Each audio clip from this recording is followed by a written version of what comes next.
but we're all so used to our own mission and supporting that mission and not thinking, how can we collaborate together? And so one of the skill sets I bring to the table is, let's talk about it. Let's put it out there in the open. Let's be realistic about the goals that each of you want to try to achieve, and then how can we elevate that goal and that mission and do it together. I remember Carl asking me, so how do we do this? And I'm like, that's a good question. In order for us to do what we wanted to do and have a campaign, we really didn't have the capacity to do that in-house with our current talent, but also just our capacity and our time. And so we felt that was, we needed somebody from the outside. And so Carl found Wendy, and it turned out to be the best move. And we formed a small committee, which is what makes things hum. Mm-hmm. You can't do something with 45 people around the table. Mm-hmm. So having a small group of individuals focused on the same mission and the same trajectory has been very sweet and something that just makes the process work better. And she helped us realize that we need to maybe take a little bit of a pause and work on our branding. So I have framed my work, that pre-work before a campaign, as an intelligence scan. Most are used to feasibility study. So I went out and talked to several people, philanthropists, board members, you name it. I talked to them that would have a connection with the Scouts.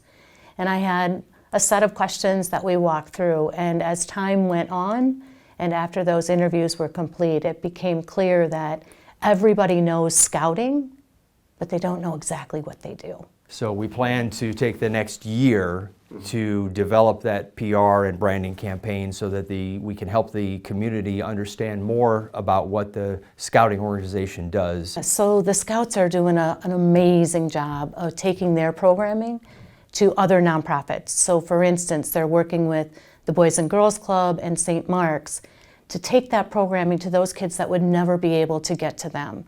And then taking those kids and getting them out to camp to experience the joy of being in nature.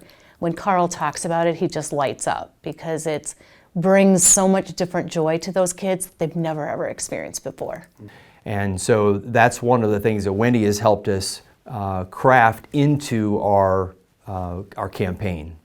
Focus Forward came to life simply because I sat on so many different nonprofit boards, and I watched the CEO or the executive director be super passionate about their mission, but didn't understand the fundamentals of business and how business works and how important a strategic plan is, and then more importantly, how to execute that plan and keep it alive. It's really helping nonprofits understand that they're a business and that nonprofit doesn't mean no profit, that the money they continue to get goes back into their mission rather than into shareholders.